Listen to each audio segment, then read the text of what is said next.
Do you mind? No.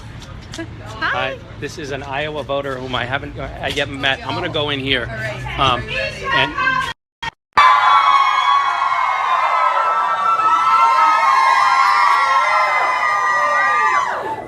my goodness, there are a lot of you. So, wow, that's amazing. How exciting. This full disclosure, people who are watching this live streaming moment. Robin, your order's ready. Greg, your order's ready. Don, your order's ready. Greg, Don, we have taken over a cafe. I have a feeling we're going to get kicked out pretty soon. Anyway, this would you mind holding this for me so I can just talk like a regular person? Okay. Thank you. It's pointed toward you, right? Awesome. Yeah. You can see. Yeah. Oh, There. I thought you were joking. No, I wasn't joking. How is everybody? How many of you are from Iowa? Has anyone come from out of state? Oh my goodness, where are you from, out of staters? Colorado.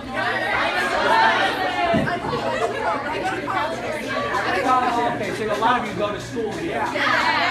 Okay, that makes me feel better. My daughter's mad. She has class right now. Oh, she does? And she's not skipping class? She's not skipping class. I'm skipping Shame on her, that's incredible. I almost skipped 3 appointments. But yeah, don't skip important surgeries. Thank you all for coming out to say hi. I'm here because I think it's really important for us to all have our votes counted this election cycle. I am voting for Hillary Clinton. And I'm doing so enthusiastically, and I urge you to get on board as well, and to get out and get your friends to vote, and your family members, if you can persuade them not to vote for Trump. This is it's a critical moment in U.S. history. I don't think we've ever had such a terrible option as we do with Trump. So I think it's very important that we not be complacent. I think one danger is that people think, oh, there's no way that blowhard is going to win, and then stay home. So don't stay home. Vote. And Iowa, you are a battleground state. It's cuspy here. This state can be won by Hillary, but it's going to take people working hard to make that happen. It is by no means a foregone conclusion. I interned. I'm going to just talk for a little bit because I don't know what else to do in this awkward situation. I have to go to work. I'm sorry. Nice. Thank you for your work. I interned.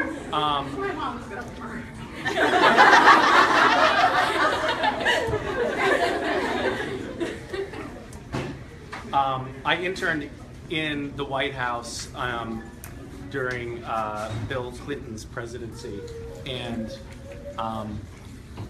there was never. Did he say go Donald? I'm not sure how he meant that. Maybe it just meant like go Donald, go.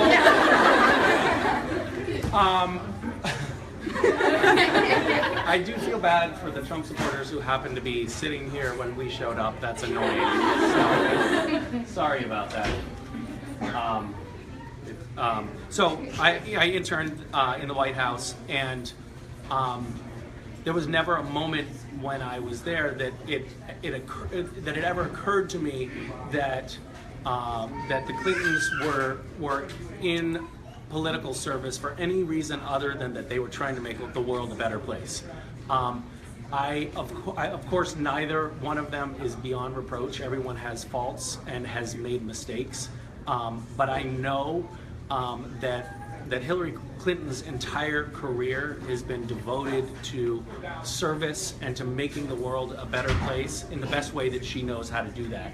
And that is really key, and it's a really big contrast to what we see with Donald Trump, who in the first debate said he looks out for his business interests and his personal interests. That's what he cares about, and that's what he has a track record of caring about. He has never demonstrated that he has public service in mind. He has demonstrated that he has accumulating personal wealth as his main ambition in life, which is fine, but I think that he should stay out of politics. So that is one very important reason that I'm supporting Hillary. And another reason that I'm supporting Hillary is, holy shit, it's about time that we have a woman president in this country. We are 150 years overdue. Actually, you know, since women didn't actually have the right to vote until the 20s, maybe we could say we're about 100 years overdue for having a viable female candidate for presidency. And this is a momentous occasion and something that we should be celebrating. It's an incredible moment, and it's an incredible juxtaposition to have a woman running for president up against someone who is really blatantly misogynistic in a way that we haven't seen a candidate in a very, very long time. So casting a vote for Hillary Clinton is casting a vote for social progress that is really, really important. So get fired up, get your friends fired up, get out there and vote, get your friends to vote, get your family if you can, get them to not vote for Trump. Yeah, and if anybody has any questions or anything, I think maybe we'll kind of do what we did in the gazebo just now. I never imagined that I'd be stopping by a gazebo in Iowa because I had done work on a sci-fi show, but it's a strange world that we live in, and let's roll with it. So I think we'll do what we just did over there, which is I'll answer some questions or engage in a little bit of dialogue, and then we can just mill around and take some pictures. I don't have a ton of time here because we're going somewhere else. Where are we going? Hello. Yes. Thank you. So I might not be able to take pictures with everybody, but we can do some group shots and we can talk a little bit. Does anybody have anything that they want to say? Yes. You put aside comment. Yes. And you look at his political views. What separates them? That's a great question. So he's asking what separates Trump's political views. You're saying sort of set aside his maybe personal transgressions or something? And the comments he said. And the comments that he's made. What sets, like, from a policy perspective, what sets apart? He wants to, like, grow businesses. What sets apart Trump's position from Hillary's? He sets, here's one big thing that I think sets him apart. Trump says a lot of things that we all want to hear. He says, I'm going to make jobs. I'm going to grow the economy. I'm going to make America safe again. I'm going to make America strong again. We all want all of those things. And for anybody to say they don't want those things is frankly unpatriotic. But when pressed, when you ask Donald Trump, how are you going to achieve those things? He doesn't know. He doesn't actually have a policy agenda. He doesn't actually have a plan. He just has very grandiose statements about how he's going to make things good. Hillary has very specific, actionable plans. So that is, in my mind, the biggest difference between them. Hillary's agenda is based on real policy, and Trump's based on what I think are basically fantasies. They're aspirational and they sound nice and they're easy to get behind, but when he's pressed, when someone says, okay, like for example, speaking of healthcare, this is a good example. Donald Trump said he's going to repeal Obamacare. Okay, so he's just going to strike it. He's going to take it away altogether.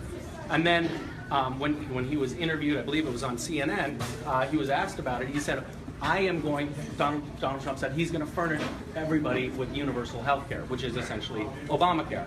And when pressed how he was going to pay for it, he said, well, the government's going to pay for it, which is essentially taking Obamacare and making it much more left-wing, turning it into a single-payer plan.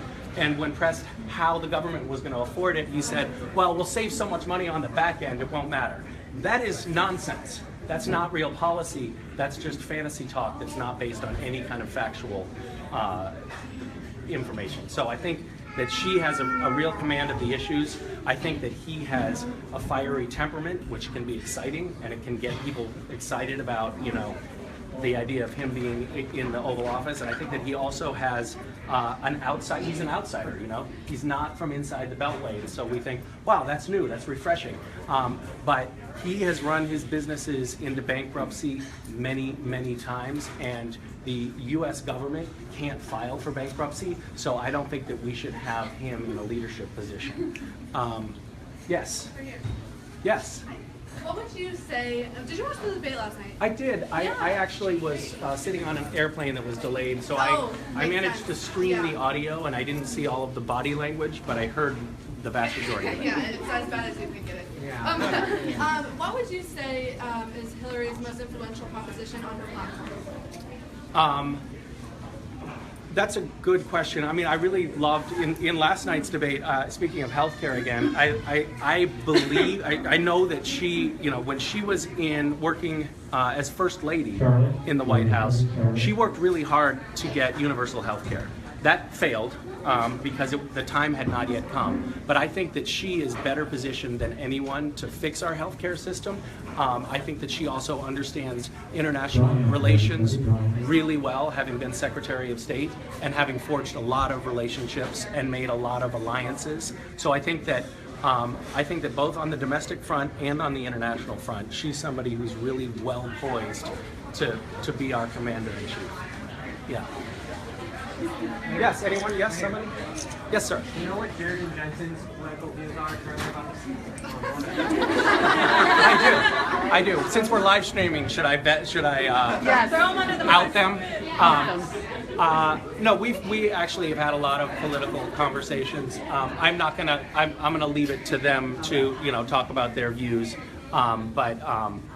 Yeah, there's nothing terribly. Okay. It wouldn't be a bombshell if I told you what their views were. You know, yes. But I leave it to them to talk about their political views. Yes, although Mark Shepard has been very outspoken. The king of hell. Look, what more do you need than to know that the king of hell supports Hillary? You know? If you are too sinister for the king of hell to get behind you, Donald Trump, then you have a real problem. Yes. How would you go about convincing family members to vote for Hillary versus Trump? Well, a lot of people have made up their minds, and a lot of people aren't going to be convinced, and a lot of people are voting with their emotions right now. And like we were talking about earlier, I think that Trump has said a lot of things that appeal to people's gut instinct. Like, he's an outsider, and he just shoots from the hip, and he says it like it is, people think. And I think that's appealing to some people, and they don't really want to delve into the policy behind his statements.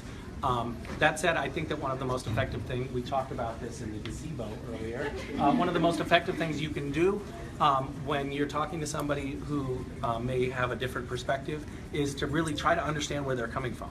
You know, the first step is to listen and to understand where they're coming from, and if if what they're talking about sounds like something that you can deconstruct with them and help show them how there might be a better option, then great. And don't beat yourself up if you can't convince your grandfather to change his vote. Although I'm sure you can. Yes. What would you say to Bernie supporters that are having a hard time getting okay with voting for Hillary? I know that Bernie tapped into something really powerful in his campaign, and he rallied together a groundswell of support that I don't remember seeing on the political left in America for a long time. He kind of made the word socialist okay again. You know, that hasn't happened in America since the 1930s, and I think that he tilted. I think he tilted everything to the left in the discourse and mainstreamed it, and I think that's awesome. I have sort of said this for a little while now. I think that this moment for us is too dangerous to not support Hillary. I know that a lot of people are very passionate about Bernie and Bernie and Hillary had a very contentious primary season, and there's a lot of bad blood there. But Bernie has thrown his support 100% behind Hillary because he knows that electing Trump is a totally unviable, apocalyptic future for America.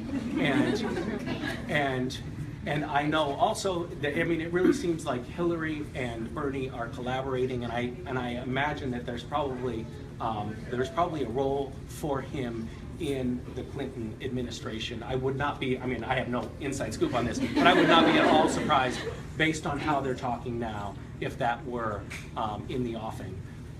So what I would say to Bernie supporters is, I don't know, listen to Bernie and, you know, do what he says, because he's saying vote for Hillary, and he's saying it with gusto right now. Yeah. Yes. I'm speaking on behalf of many veterans. Yes. What kind of damage control does Hillary need to do to gain the support of veterans over what's gone on in the past, how veterans have been treated, Benghazi? How or what needs to be done to persuade veterans why we should vote for them? That's a great question. Can I ask you something? Do you, and no judgment, but do you feel that that Trump has veterans' backs more than Hillary? I think he's basically blows a lot of smoke. Being someone who has not fully made their decision, I just need, in knowing, talking to my family who are all veterans, that we're also having a really hard time, not only not wanting to vote for Trump, but we're also having a hard time wanting to vote for Hillary as well. Yeah, I understand. Because of past I think that unfortunately Benghazi has been really hard to unpack for me. I haven't been able to. There's so many competing versions of that story, and I haven't been able to decipher it myself and really feel like I decisively know what that real story is. I do believe that Hillary is a supporter of our military and our veterans. I think that she will work really hard for veteran benefits in a way that I don't believe Trump will. Trump has said some very disparaging things about veterans. The Khan family comments, I think, are deplorable. Not to use a term that has been loaded in this campaign season, but I also think that his recent comments about veterans who have PTSD being weak is, I think, also really, really insensitive and shows that he really doesn't understand the veteran experience. The fact that he never enlisted and yet very graciously accepted a Purple Heart from a veteran and said he'd always wanted a Purple Heart, but this is a much easier way to get one. And the fact that he has said that he has made sacrifices comparable to families who have lost their sons and daughters in combat is deeply, deeply disturbing to me. I believe that Hillary will fight for veterans' rights, but the Benghazi story is just very hard for me to unpack. So I don't know. Yeah. Yes, sir. If you don't want to vote for Trump or Hillary, you can always write in. Yeah. It's just don't vote for Trump. That's the thing. I like, wanna all right, write in? I'll take that.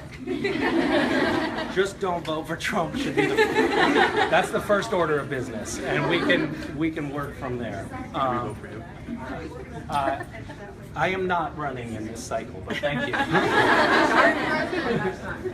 Yes. Okay, quick question. How do you think Hillary, as a woman, is influencing the political field? Like, is there a chance another woman's going to run? Is she helping, hindering, in your opinion, like in any way that, like, it's really big? Because I feel like some people, men or women, they just don't like her, and that's their reason, and they're just going to go with Trump, or people just don't like Trump. How much do you think that gender is actually influencing more than anything? Well, Like, I don't know. deal My or my not? wife thinks that if Hillary was a man, there would be no contest. That she would be winning. Exactly. Okay. So that's If she my was a man, question, she would be kinda. winning. I'm having a hard time with my pronouns right now, but my wife thinks that if she was a man, she'd be winning by double digits in every state right now.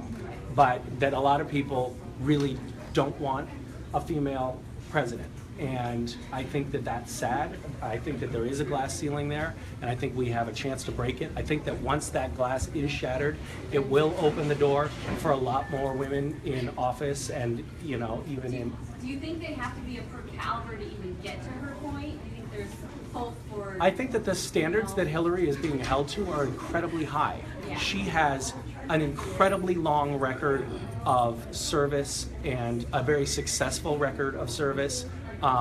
She knows more about the presidency than any presidential candidate has in the last 100 years. She's already been in the Oval Office for 8 years, and she knows she's coming to the table very well equipped. And I think that because she's a woman, she has to be better. Yeah. Thank you. Yeah. Question. We've talked a lot about kind of having conversations, trying to sway various people from their positions using facts, using logic. But as you mentioned, it is a very emotional and very passionate campaign. Inviting people to your page to discuss or going out on campaign trails like this, have you had a lot of success, would you say, in convincing undecided voters, or is that She's asking if I've had success in convincing undecided voters, because a lot of what we're talking about is like trying to persuade people, trying to get people to join up. I have no idea. I wish that there was some very easy way to tell when you had changed an undecided voter, like they suddenly, I don't know, develop like green ears or something like that. You know that they've turned because An angel gets its wings. an angel gets its wings.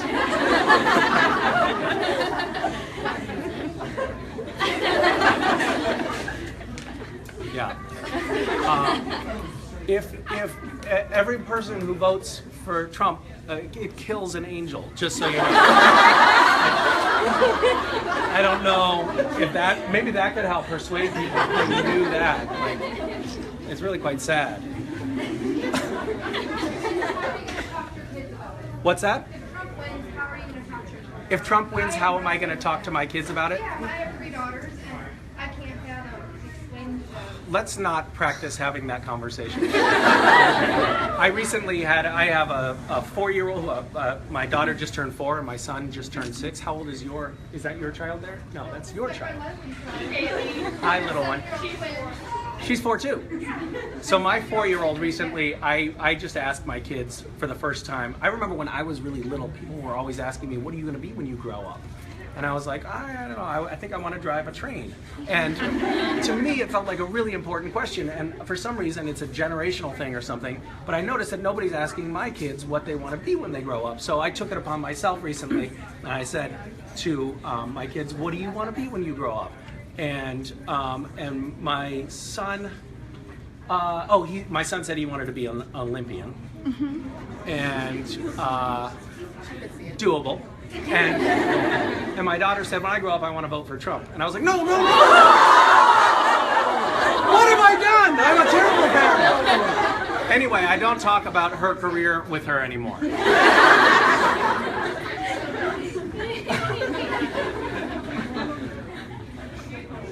you think, scientifically speaking, a negative campaign lower voter turnout, do you think that that's something that we should fight against on the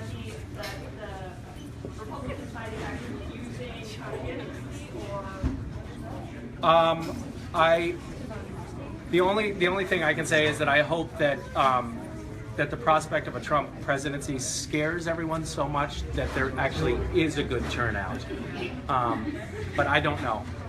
I don't know about that. So what can we do to ensure that Hillary does win? I would. I think I might have to be getting along soon. So I'm gonna mingle about and say hi for a few minutes, and then be on my way to where am I going? Hello. But in the meantime, I would love to just encourage you guys, since you came out today and since you seem to be enthusiastic and intelligent people, to volunteer for the Hillary campaign. If there are representatives of the campaign here, raise your hands. There's a sign up so that you can volunteer to actually help get out the vote. Make sure that you are registered, that you are voting early. Just vote early, vote tomorrow, vote as soon as you possibly can. And get all your friends to do it too, because each one of you could potentially command a dozen votes if you're active and vocal and pound the pavement, and kind of, if you care about this future's country, I would say that this country's future. That was a weird moment where I actually heard like an echo in my brain, and I thought, there's something wrong with what I just said. Thank you guys. Can I get a selfie, Misha? Yes, let's do it.